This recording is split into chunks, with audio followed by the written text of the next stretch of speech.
This is an unplanned live. I guess they're all unplanned. But I felt like I wanted to do this because I've been having this issue with dysphagia, which I mentioned. And it's, well, I've been doing a lot of fasting for it. And today I've reached a real breakthrough. I've been fasting for a couple of days now. And I've noticed just massive benefits. I feel more like me. I feel happy again, but scared of I'm scared of eating because whenever I eat something, the dysphagia comes back. But the just the it's like night and day, the changes when I'm not eating for ages. So there's something happening with my gut. I don't know what it is. I'm having more investigations on this. I'm going to have a capsule endoscopy, which I've actually had before.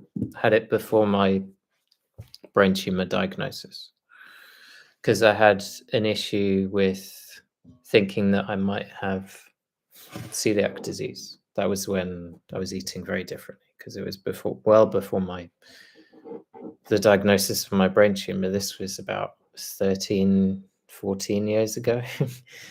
And so I have experience having this procedure. And I'm hoping it'll show that I have just some I don't know. Um, yeah, I'm hoping it show nothing serious, but I don't think it will. But just the fact that I'm so sensitive to foods and the fact that it happens to the degree where I start to have speech difficulties. I guess it's affecting my vagus nerve in some way. But yeah, just fasting cures it and I feel normal. I feel like me again. But I can't fast all the time. And even though my diet that I follow is a diet that mimics a fasted state, it's not enough at the moment. Even if I eat really slowly and even if I eat small portions. So I need to work out a solution because I can't just not eat. And I've lost 3 kilos already. I can't afford to lose much more. I don't want to lose any weight. I want to actually put weight on. So it's this difficulty, it's this balance. And the other thing I noticed is that this started to get a lot worse during the anniversary of my mum's death. So there's clearly some mental. I know it's a bidirectional system, the brain and the gut. So it's influencing each other. My thoughts and feelings are influencing the gut and the other way around. Also, there's another thing that's happened lately that, yeah, I was going through that period where it's the anniversary of my mum's death, and I had a lot of personal stuff going on, thinking, where am I going in my life and all of this stuff. So I think that one of the triggers of the gut problems was my mental state, which is really not good. And I got quite low, but obviously, if you're not feeling good, it's like a vicious circle. You're not, at first, you don't feel well because of something that's on your mind, but then that affects your gut, and then you don't feel well because of having just these weird GI issues.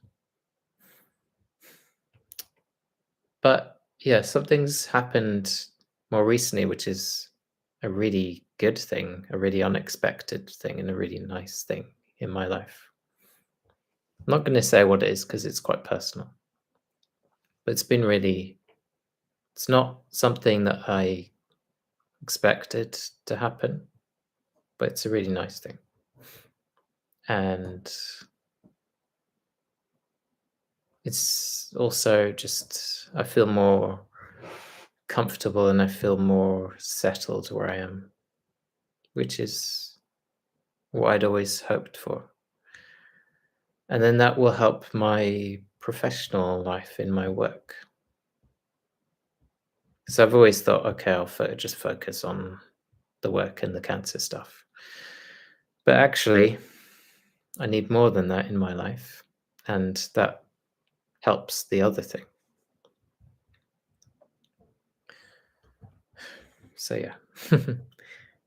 It actually also makes it easier to do more difficult things because even though I don't find fasting that difficult most of the time, mostly because it's something I need to do, if you're in a good state mentally, it doesn't feel like a chore or anything. It doesn't feel like it's taking anything away. So, yeah, my life is getting better, I feel. Fingers crossed. And I'm noticing that if you look at my face, it looks kind of worn and stressed out, and I don't have that life that I used to have. I want to get that back. This is quite a raw video. It's a very raw video. But that's a good thing. I'm a human being, I'm not a robot. But yeah, I used to actually have these kinds of videos more often if you go back, way back. And I thought even about deleting those because that was really like personal. So I thought maybe it's overly personal. You can overshare things, but no, it's fine. Yeah, I'm gonna try and sort out what's wrong with me. Put some weight back on, good weight. I can't really put on bad weight. With the diet that I'm on, doesn't really work like that. Let's put some weight on, get my fitness goals back on track, sort my life goals out, which I'm getting there finally. Of what I want in life and in work. And I've got some exciting things that I'm working on. I often get frustrated that I can't communicate that all the time because I'm just not at the stage where I'm able to do that. But it's progressing and it's exciting. And yeah, it's having that balance, having more to my life than just that. And I'm getting there. So I just wanted to share my good news that I'm overcoming my dysphagia. And maybe I can learn more to help other people who experience dysphagia. Because I do think there's a gut brain issue with it. And, or specifically for me, there is. I don't know in general. But it could possibly help others. And it's quite a scary thing to experience. So if people experience that, then I hope that my experiences can provide some, at least some hope that you can treat it and overcome it. Because I was quite scared. I knew it wasn't like a cancer thing because my scans are still clear. Still have no evidence of disease. All these years on, 11 years. And so I think it was a combination of this weird depression that I've been experiencing and this existential crisis and just putting too much pressure on myself because I receive a lot of messages from people who have cancer and I do consultations sometimes, try not to do too many because it takes a lot out of me mentally and emotionally because I care about people. But yeah, finding a balance and having other things that make me happy is huge. And having a community. If you look at all these blue zones, all these people that live a long time, it's not just diet. We like to focus on diet all the time. but they have this community of people. I think community is such a strong thing. They have a community, they have a faith in something, be that God or whatever. There's something more in their lives, more than themselves. So yeah, I'd like that in my life, and I'd like to stop having this one-aged kind of look about me, because I feel like that's what I look like at the moment. Just look stressed out, and this eyebrow is just kind of going up. That's what happens if I'm tired and stressed. I've always got this asymmetry, but it becomes more pronounced when I've had this kind of problem. And I'm very aware of that. But we can overcome these things, and we will. And I always find solutions. I often find myself in these horrible situations. Well, I say often, it's not often, but every few years something happens. And it reminds me of the early days where it was just when I was having these horrible grand mal seizures after my diagnosis, and I thought, this is no life. How can I? There's no way I can overcome this, but I'm going to try. And I made little steps. Sometimes I'd have steps back and then feel sorry for myself and think, oh, I'm going to give up. But then I became more determined. And I managed to overcome what I thought would be impossible to overcome. And I've done this a number of times now with a number of different major issues. And there's nothing special about me, but just I don't have all the answers, but I try and ask the right questions. And I feel like eventually I always manage to find the answers for me. And yeah, lower body fat percentage. Definitely for me, I need to keep more body fat, which sounds like a funny thing, but because adipose tissue is such an important endocrine organ, when you have epilepsy, any kind of epilepsy or brain injury, it's when you have that dysregulation of the hormones, you can be, which can come from being too low in body fat. That can lower your seizure threshold. So I need to keep a good amount of body fat, often more than is actually desirable for me. But I never look fat or overweight. Yeah, I'm really happy with just my body composition. I'd like to put on a bit more muscle. That would be nice.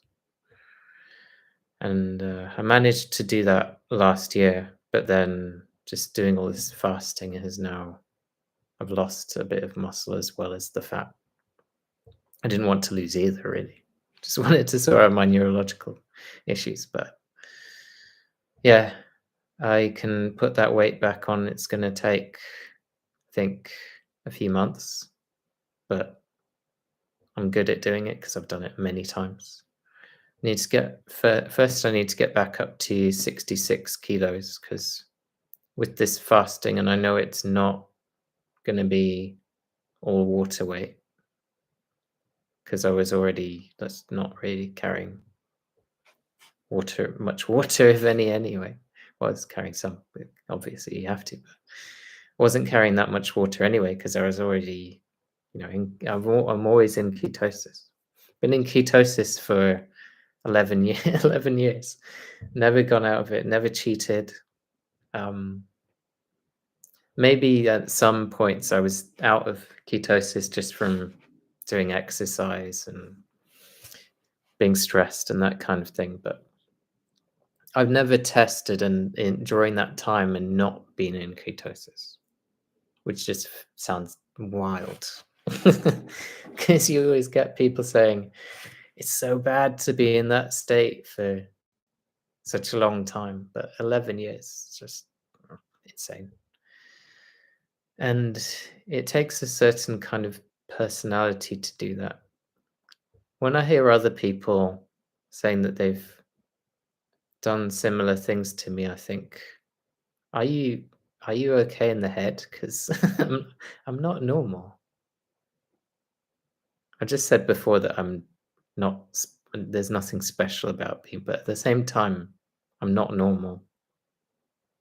I think just I'm able to tolerate very stressful, horrible situations because and to overcome them, began to cope because even before my cancer diagnosis, I had a very traumatic life with lots of events that I had to overcome.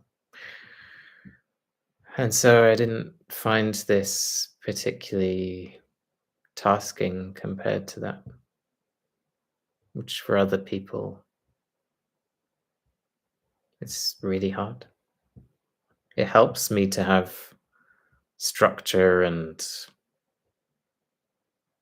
um, a kind of regime because that's how I control what's in my head, figuratively and literally. I need to have routine, I need to have structure. Yeah, I actually have a history of severe disordered eating before my cancer diagnosis. And I was admitted to a hospital, an eating disorders hospital, when I was 16. Thankfully, I'd grown enough so it didn't affect my growth too much. But I do actually feel as though people who are prone to those really extreme kind of eating disorders are often brilliant people who are capable of, they tend to be quite either just high achieving people or people who can stick to a certain task and be very just ultra focused and motivated. No, no more aphasia, no more dysphasia.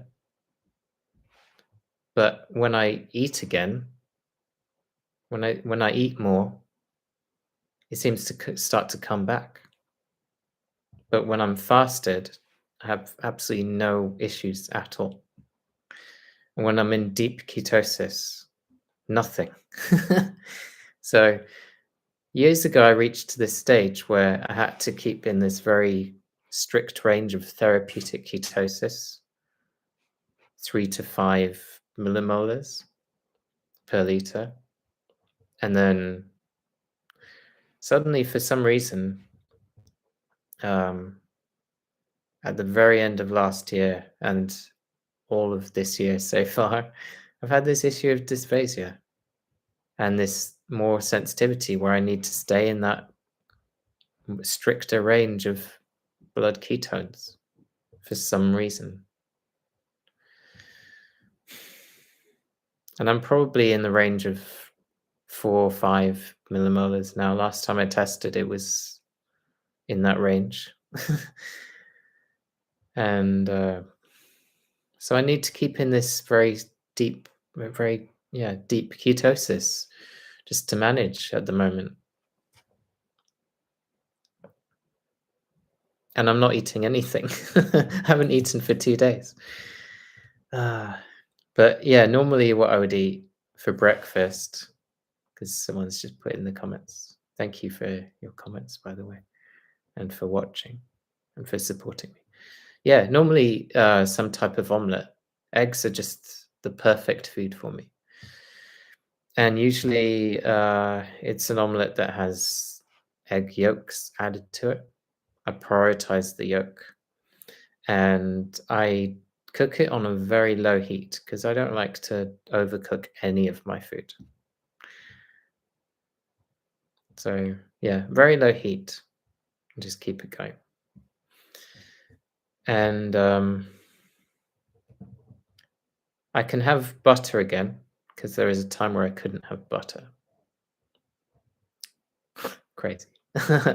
Um, yeah, I often have sensitivity to dairy, even this really high fat dairy. But, yeah, I do really well with eggs. I have cod liver once a week. Not cod liver oil, but the actual cod liver. And I have seafood frequently. I have a lot of seafood. Probably too much. I need to have another test for the metals, heavy metals. Because I occasionally have that because I eat a lot of seafood, but usually it's fine. And paying close attention to my dental hygiene because I think that's really important. If you have any gut issue, just really prioritize these things more. I how frequently do I fast? My fasts tend to be purely if I'm not feeling 100% and I just know intuitively it's time to fast.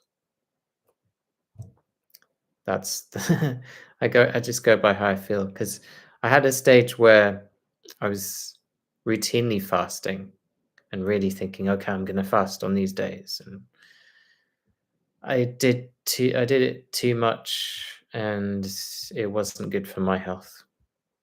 But when I fast, just if and when I feel like it, sometimes I'll feel really good, and then I'll think I'll just fast because I feel good, or I've realized I've been fasting just without thinking about it. Then I think, oh, I'll keep going because I feel good, and then just when I feel like eating again, I'll eat.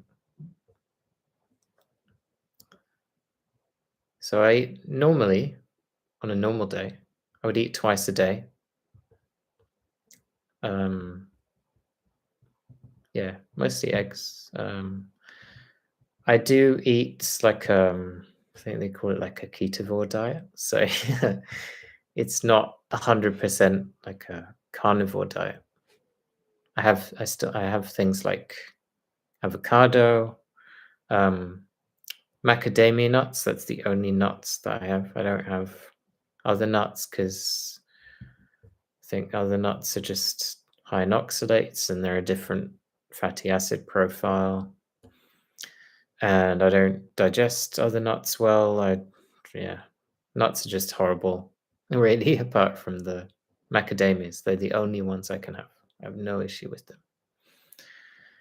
So, yeah, olives, macadamia nuts, avocado, um, sauerkraut. I have sauerkraut. I make it. It's nice. Um, that's it, really.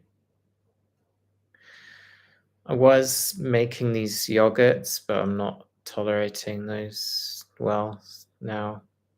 Don't know why. And they were very high fat sheep and goat yogurt.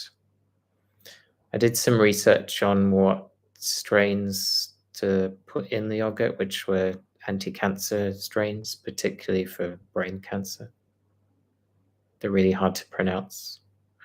But when I couldn't source those, I was getting there are some strains that you can just get from Whole Foods, and I was adding those, making yogurts from those, and I was doing well with those until recently. I don't think it's the strains that are causing me the issue. I think it's just even though there's very little lactose and it's a very different type of casein in the sheep and goat yogurt, somehow even that was causing me issues. So Had to let that go. And some things I absolutely cannot have, like coconut oil. Coconut oil is like the worst thing for me, actually, which normally people on ketogenic diets, they think, oh, coconut oil is amazing. But for me, it causes migraines, it causes like nerve problems, it causes me to feel nauseous. And I think it's the salicylates that cause me that issue. I think it's high in salicylates. Really not good. Salicylic acid, if I've pronounced that correctly. But strangely, I can have things like the avocado, which has that too. So it's maybe not that, but it used to be, that used to be the issue, because I couldn't have things like avocado in the past. It's very interesting how I can now. The range of foods that I can and can't tolerate has shifted so much. Really weird. I can even sometimes have things like chicken now, which I couldn't have before. Bizarre. I don't understand it. Doesn't always make sense. I noticed recently, as part of my recovery, actually, I should mention this because it's important and it has been helping me. So, one thing that I can have that I've been breaking up my fasts with, and when I am able to eat, I've been adding this with it, is exogenous ketones. And that's allowed me to eat small amounts of food without having the dysphagia. And just, yeah, the exogenous ketones has acted as a bridge for me to get to where I am now, where I've managed to control it completely. And I do know that it can have an effect on the gut. And so, yeah, exogenous ketone and ketones in general, BHB, beta hydroxybutyrate, that's the most abundant ketone body. That's, yeah, really seems to, I think over time, I hope we'll have that more permanent shift in my gut microbiome that I can then control this experience. It's actually what we see in children with drug resistant epilepsy.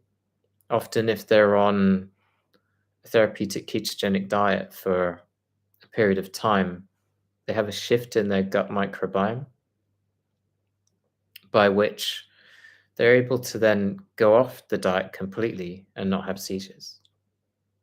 So, that therapeutic effect that the diet is having on the gut that's affecting the brain, it's fully resolved. It's really fascinating. And I'm sure you could do a similar thing with brain cancer. And I noted there was that case study, amazing case study, of this woman who had a glioblastoma, and she had a rectal ozone treatment, rectal oxygen and ozone treatment, along with a medical cannabis product from the Netherlands and really high dose melatonin. She started at 100 milligrams and went up to 2 grams a day. And melatonin doesn't have a negative feedback loop, so it doesn't disrupt your endogenous production of melatonin. And melatonin is the most potent anti-cancer. Well, I think it's certainly a very potent antioxidant that it's an endogenous antioxidant. We produce it in the brain.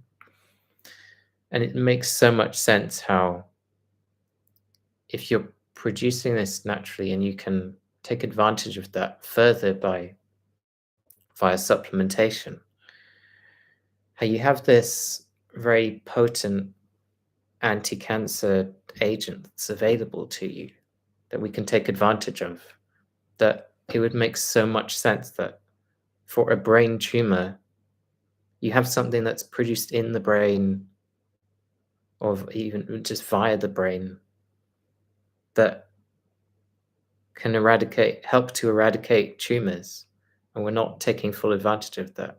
You don't have to think about, okay, I have to get this across the blood-brain barrier, you know?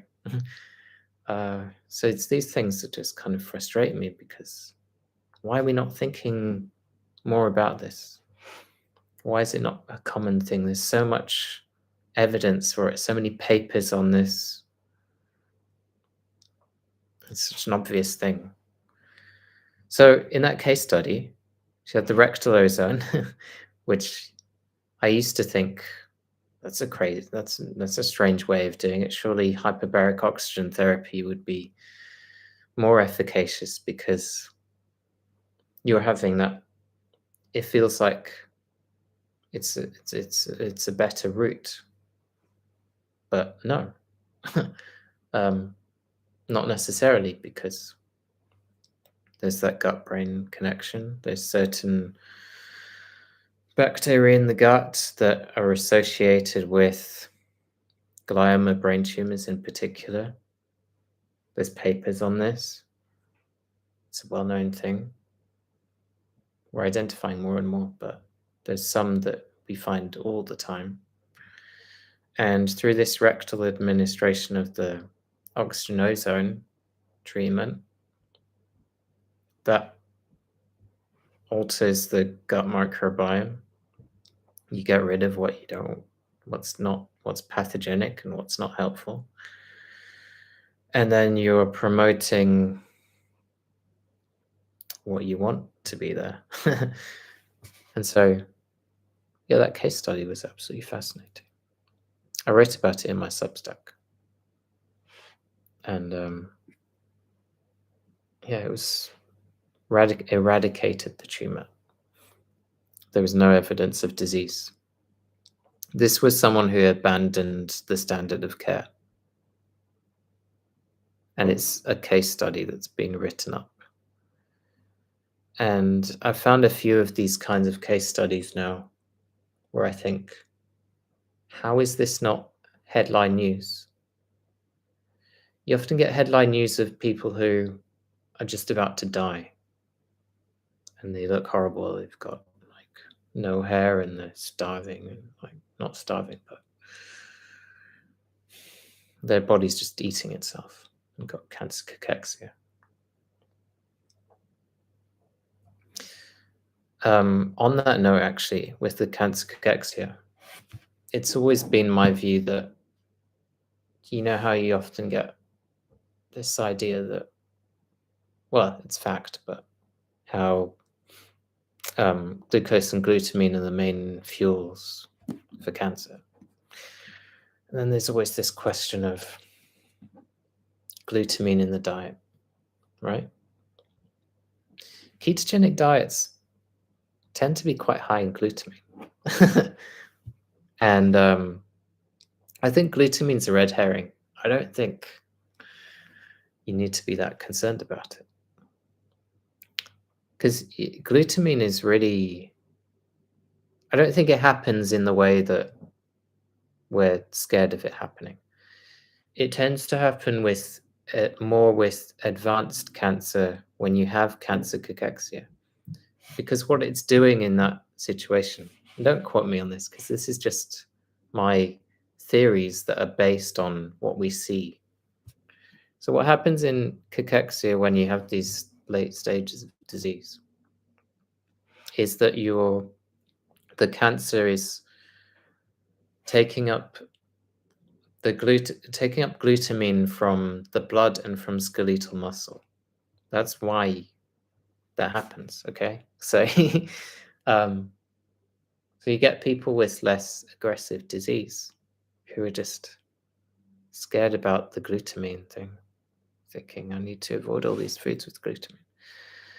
But actually, there's a paper that came out fairly recently on glutamine supplementation for melanoma. You can find this. It's not that difficult to find.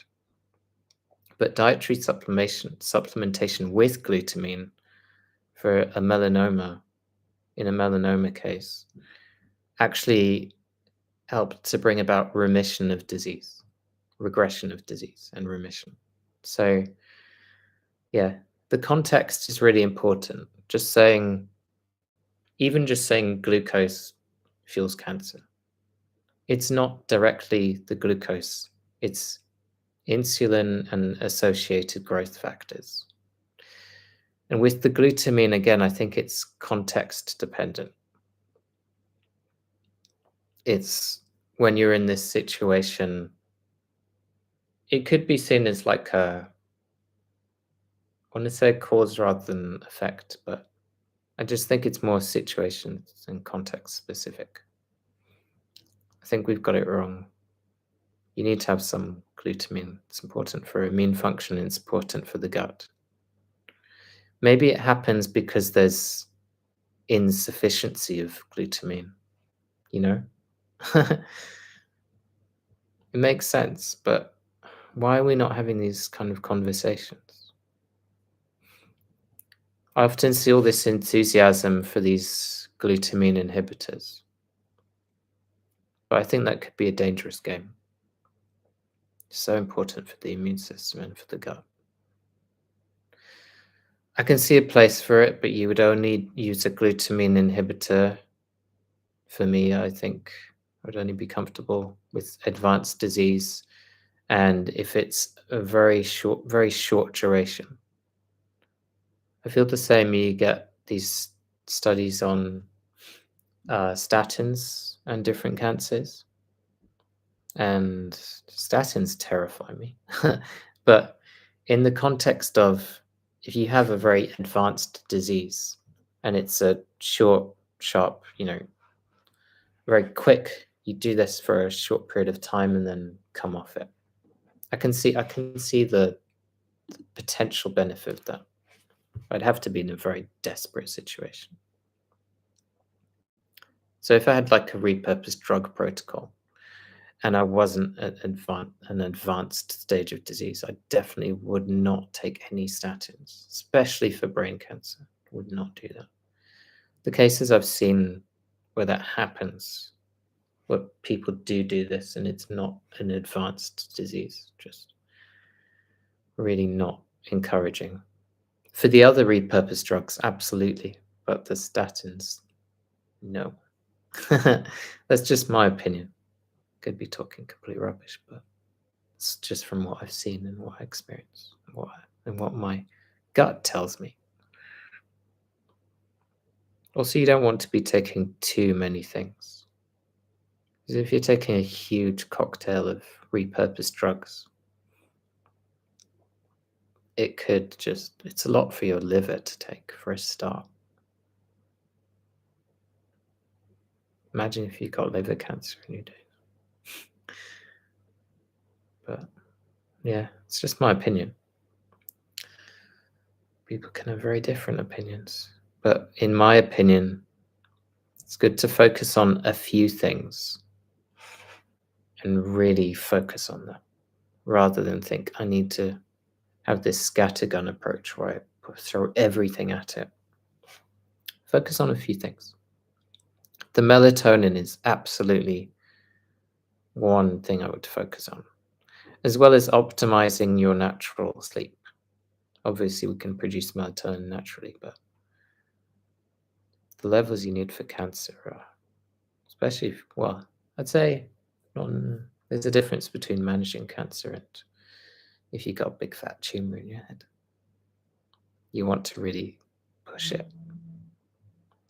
But I'd say push it focusing on just a few things. High doses and monitoring. Monitoring very carefully. So for brain tumors, I would focus on melatonin, focus on DCA. I wouldn't take DON. That's only in a very extreme situation, I think. The glutamine inhibitor. I know that Professor Seyfried is very enthusiastic about it, but you have to be so careful because glutamine is important. You don't want glutamine to be too low. And if you're taking something like Don, you'd want it to be selective, wouldn't you? It's not always selective. It's like chemotherapy. Chemotherapy is not selective. It just messes you up. It'd be great if it was, but it's not. Yes, berberine. Berberine's very good. I have that often, actually, but I cycle it. I don't have it all the time. I think it's good to cycle these things. That's just my inherent feeling. It might not be necessary, but yeah, berberine actually helps me, and it does have an effect on the gut too. I did try metformin, but I didn't do well with it. Didn't tolerate it well. But berberine, yeah, it's great.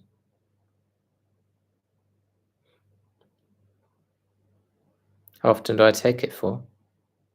Usually 3 to 4 weeks, and then I have a break. But it used to be longer.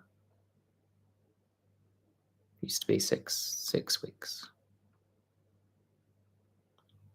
Same with melatonin. I cycle it. I don't have it all the time. Even though it doesn't have a negative feedback loop, I just don't like to take things for such a long duration. I like to have a break.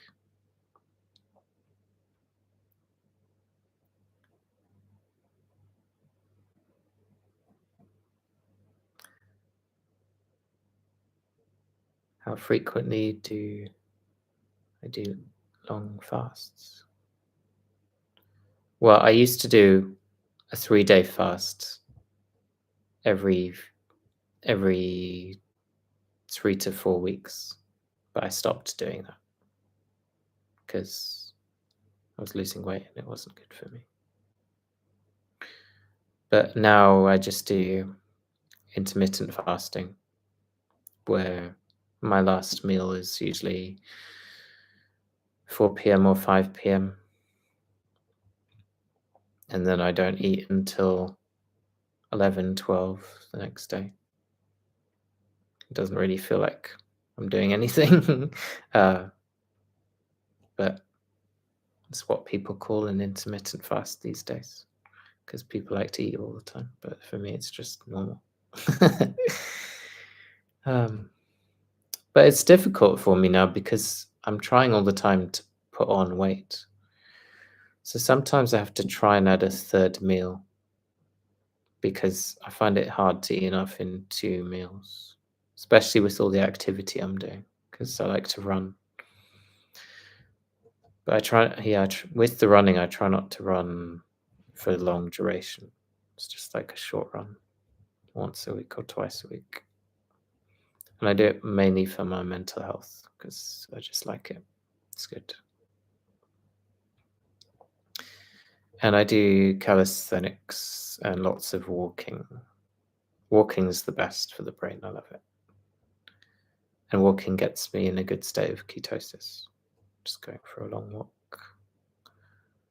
I have a walk just as when the sun's up in the morning.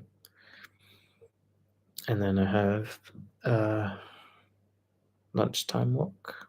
And I have an evening walk.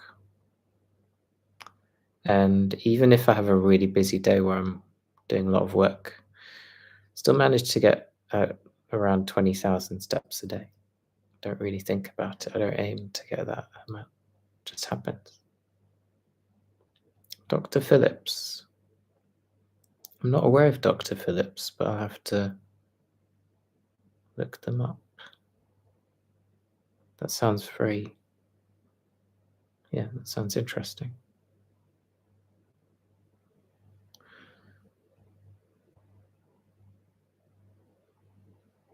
Yeah, definitely look that up. My brother lives in Australia, so I guess not too far from New Zealand. I don't know if they'd get really annoyed by that, because people from New Zealand like to be separate, but we like to lump them in the same kind of region or category of people, if that's kind of like a way of thinking. But yeah, Immunotherapy. So immunotherapy can either be that you're working with your immune system or you're lowering your kind of immune function. Can mean a lot of different things. It can be amazing. My stepsister, who I don't have much contact with now, she actually had a type of a really aggressive stage 4 melanoma that she was entered onto an immunotherapy trial for. And she wasn't actually eligible for it, but managed to get her on it. And this was must have been around 20 years ago now. Crazy. And she's still alive and she does marathons and stuff. So that was pretty remarkable. It was at a time where I didn't even really know anything about cancer and all this stuff. 20 years ago, think about that. Yeah, I don't know if it's that long ago, but it feels like that long ago. Crazy, absolutely crazy. I think it helps that my stepmother worked for a very large pharmaceutical company in Germany. So that's probably why she was able to get her on the trial, which is crazy. Just anyway, it's an interesting story. Maybe I'll try and talk to her at some point. She lives in the US.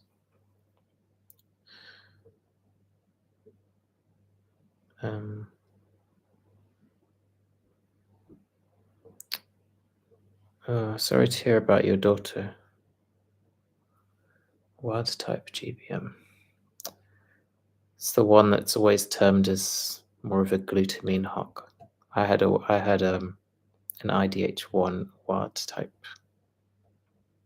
brain tumor, high grade glioma, and it's said to be like the bad one. But I know people who have the good one with the IDH1 mutation and IDH2 mutation, because often if you have IDH1 wild type, they try and look at IDH2 as well to see if that's changed or if it's different, or if it's the same, if it's mutated. But second debulking surgery. What I would do is I would look at that case study, have a look at that protocol. I think that could be really helpful. Insightful, definitely. Just, it's a really interesting paper. What was it called? Did write about it on my Substack, but I don't want to spam people with that. I don't like, when people plug things so much. I might have put a paywall on that, but I can take it off because it's important that people read it. I don't care about making money. I do sometimes, just because it takes a lot of time to do these things. But I just morally, I don't like that people can't access certain things. Like I feel like all these papers should be open access. All of the papers that I am publishing are open access. And thanks to, probably shouldn't say this, but thanks to politics of the whole, politics of academia, I've only actually had one of my papers published. And others I either can't get published for stupid reasons.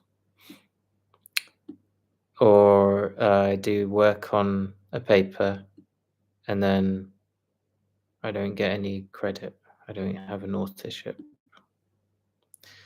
I had one really good study that I worked on for glioblastoma using like an inhibitor of a process where it produces it causes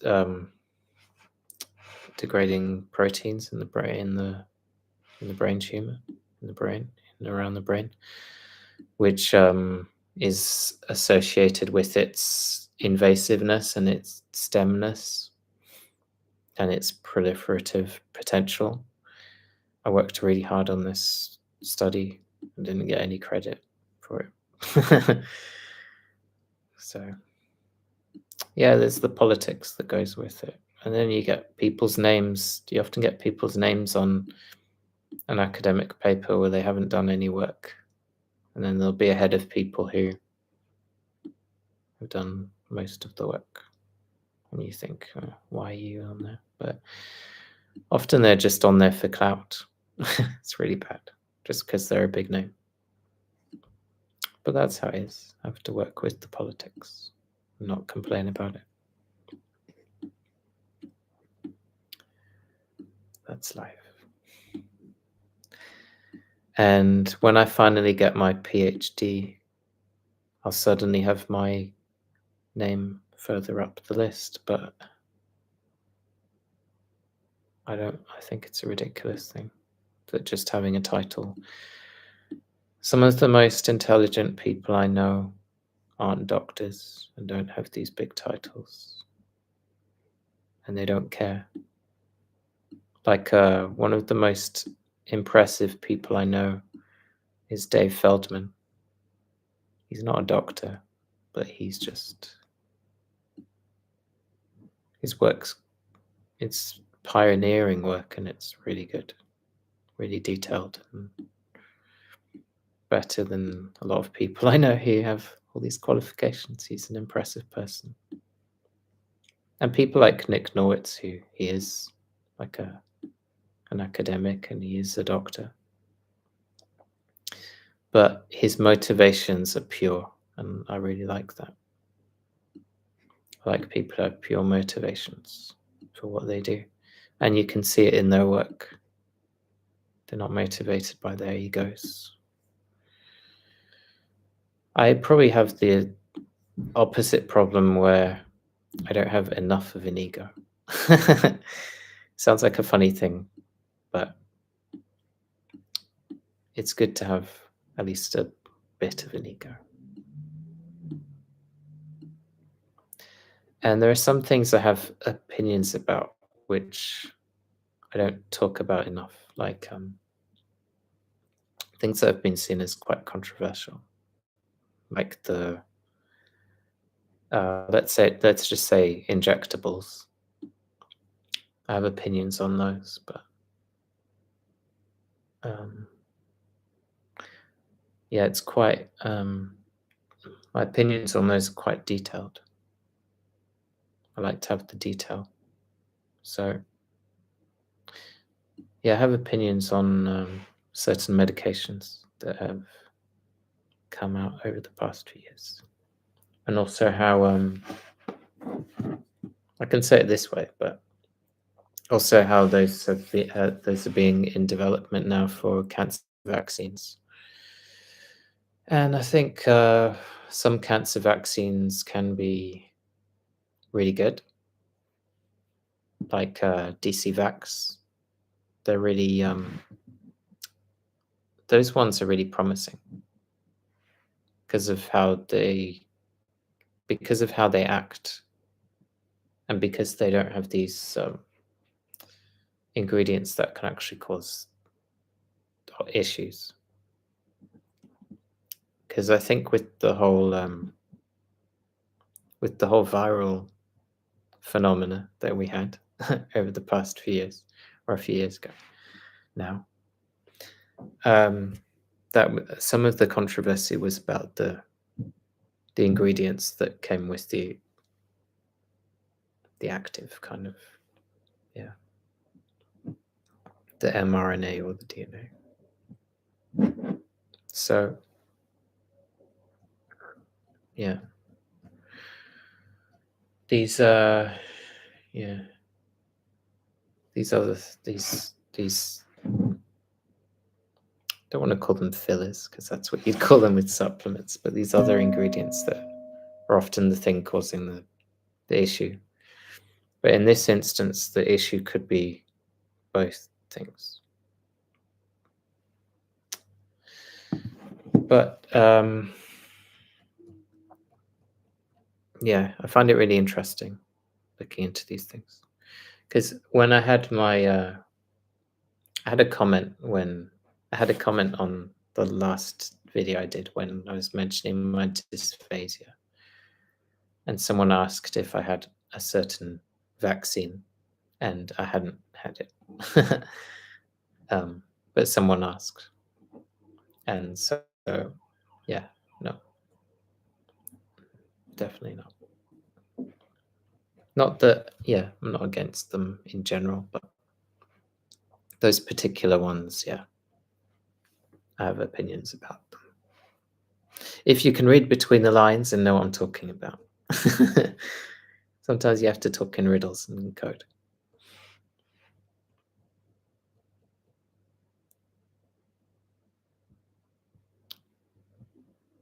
Sprinting. I think that it depends on your goals. I think that sprinting, if you have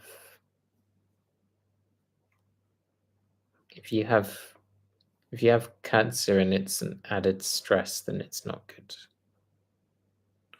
But it also goes with your level of fitness. So I actually find with my type of epilepsy I have, and my state of health, that the fitter I get, the higher my seizure threshold is. But to get to that level of fitness, I have to push myself, which temporarily lowers my seizure threshold. So it's kind of like this thing how um,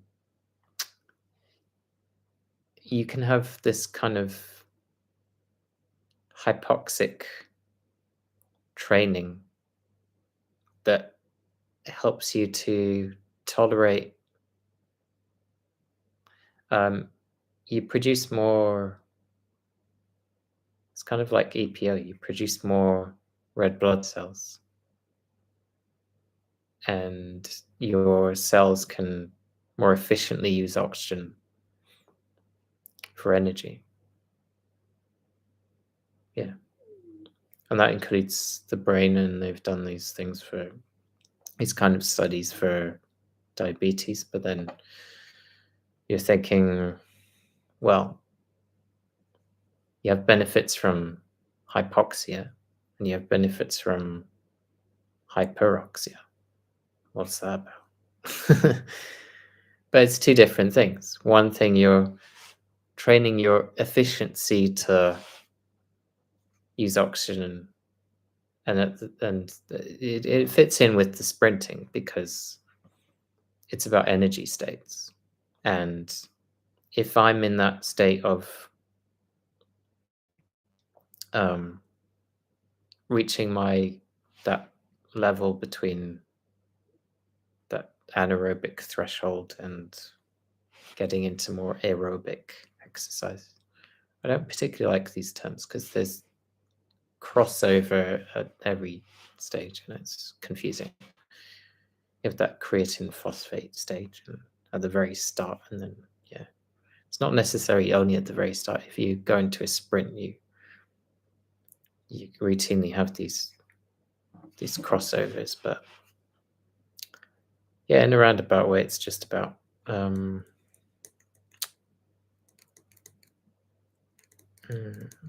yeah, socializing is quite challenging because I'm just always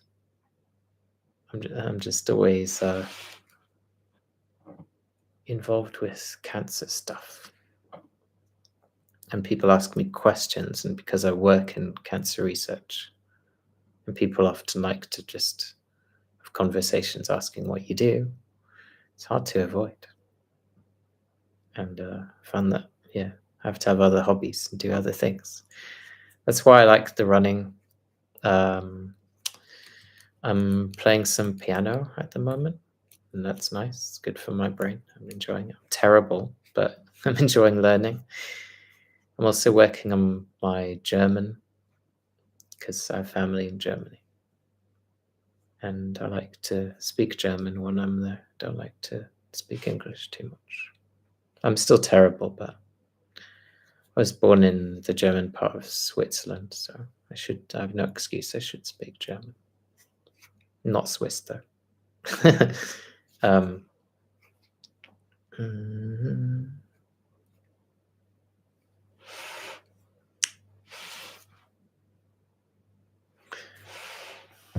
Yeah, so that case study, I can tell you what it was. I can tell you what it was called, actually, because it's pretty amazing.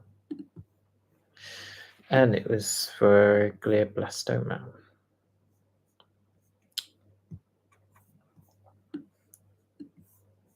The paper is called the effects of a combination of medical cannabis, melatonin, and ozone oxygen therapy on glioblastoma multiforme. A case report. So if you type that in, you should find it. I'll actually see if I can put it in the chat, because it's important. And then you can read it and decipher it. More people need to know about this. I'm actually going to try and contact the woman who did that, the actual patient, because more people need to know about that and hear from it.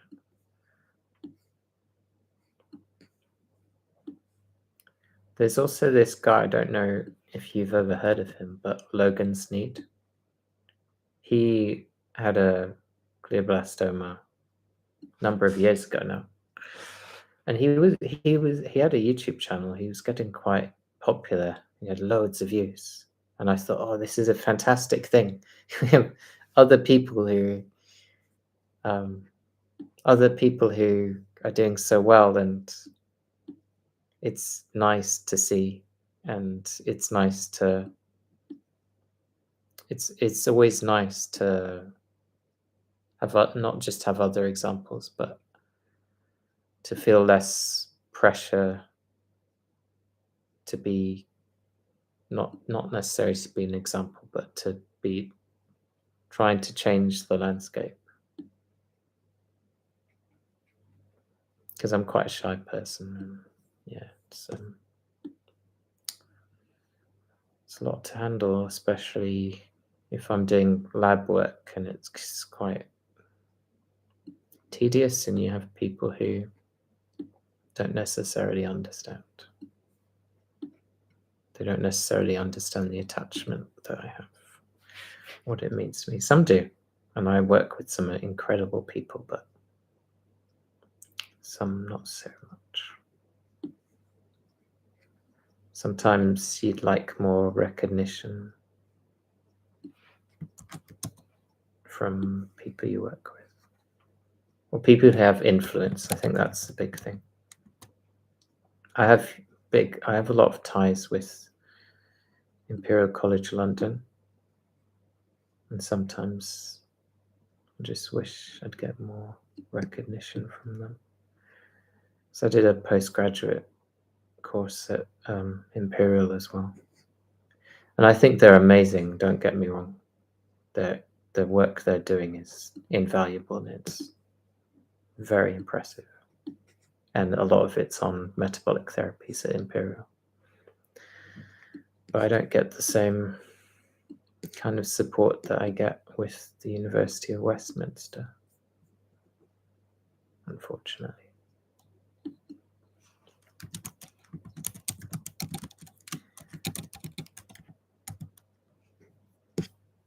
hope I'm not speaking out of turn, because these are still amazing people. I don't like to talk bad of anyone, because people have their own ways of doing things. And Imperial's an incredible institution. You do have people who are very passionate about what they do. But sometimes the systems make it hard to collaborate, to get things done. There's a lot of admin, huge amount of admin and red tape.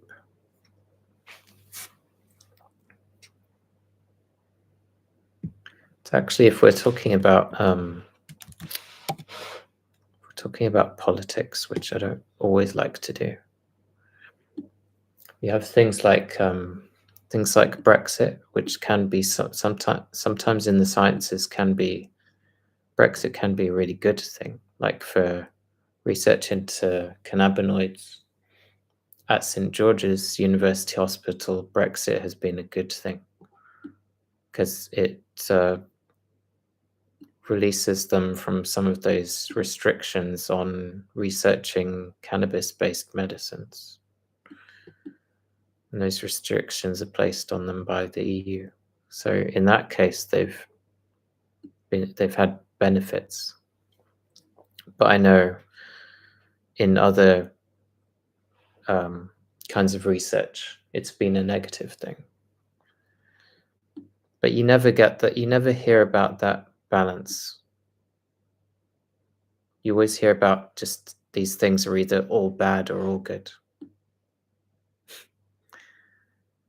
And my difficulty is often I'm in the middle on these kinds of big issues. I don't have an extreme on either side. And even with my politics, it's kind of in the middle. And always it's in the middle, but then I get seen as being on the right sometimes. Which is just bizarre. Because if you think about it, just being on the left used to always be about being against big corporations and big pharmaceutical companies, but it's completely shifted for some reason, or the idea of it has shifted. Being on the left was never about being supportive of these big organizations and these super rich people with all the control and power. Really strange. But yeah, that's just something I've gone off on a tangent on. This isn't really relevant, but what is relevant? There's this famous quote, I can't really remember it, but it's along the lines of saying, about people who say they don't do politics. If you don't do politics, you don't do anything. That's because everything is politics. Everything is political. One thing I always notice when I go to Germany is with the trains, they're just so cheap. No one checks my ticket either. So sometimes you pay money and you think, I could have got a free journey there. No one was checking. Don't like to do that, obviously, but it's so cheap anyway. But compared to here, it's just, wow. We pay extortionate amounts. And that's an issue I would be on the left with politically, because if it's nationalized, I know people say, but back when it was nationalized, it was just terrible. Well, can't get much worse than it is now. At least you could afford to travel. So yeah, I'm on the left on some issues and I'm on the right on some issues. So I'm not left or right. Like, yeah. But I have people who try to drag me on the left or on the right politically. And I find that funny because, as I say, I'm on the left on some issues and I'm on the right on some issues. And I think a lot of people are like that. I don't like how we have this division. You can't put me in a box.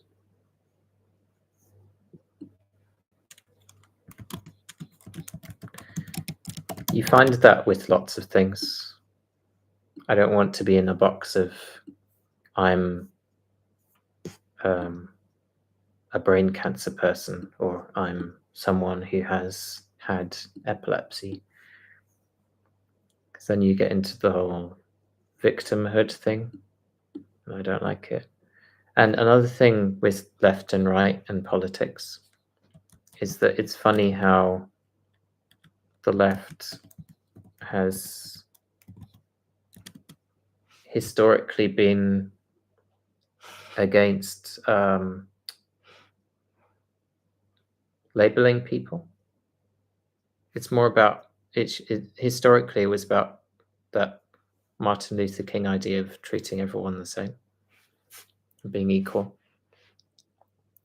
But when you're labeling people and saying that they have special characteristics and all of this,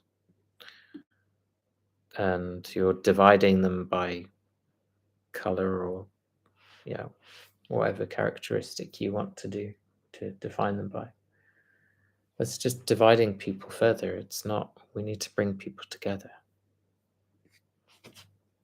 And in my family and in my community, it's very mixed, and I don't really think about it unless someone brings it up, because I couldn't care less about what someone looks like. Or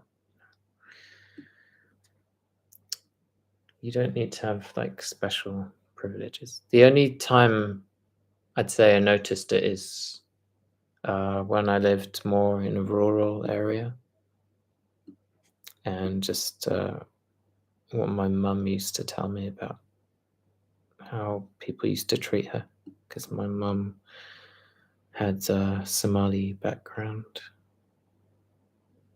But yeah, it's a self-fulfilling prophecy if you treat yourself like a victim. And in those areas, it's more about ignorance, because they don't really see many people who are different. But I live in an area where it's very mixed, and my family is very mixed, so no one cares. That's how it should be. I went off on a tangent, but you get a similar thing with people who have cancer and disabilities and disease.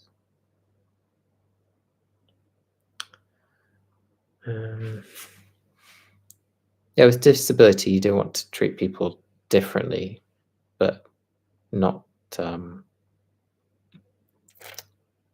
in a victimhood way. Yeah.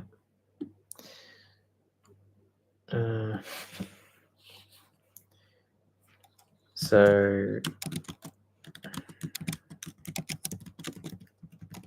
that's the study that I put in the chat.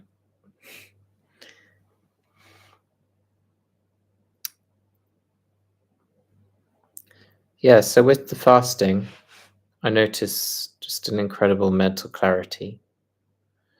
And I've been fasting for a couple of days. I noticed it more pronounced halfway through the second day.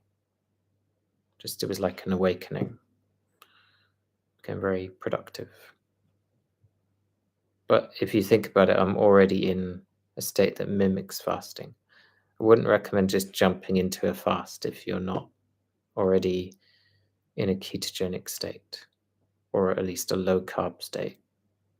You have to kind of train that fasting muscle. And it's good to do, it's good to try, it's good to try less kind of intense fasts, less before you go for more prolonged fasts. Yeah, training that fasting muscle. It makes it easier if you ease into it rather than just go head first, just dive in. So that's my thoughts.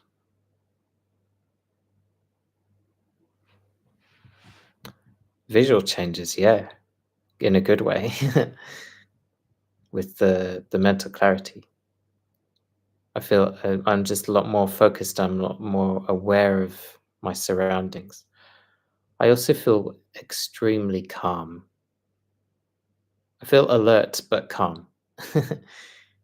My mental state is good. My brain chemistry changes.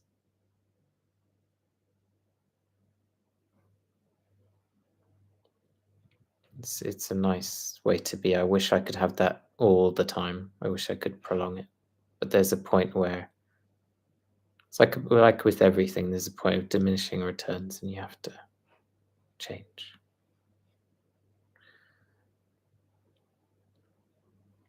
Well, I'm going to head off now, but I just wanted to share that I'm doing well.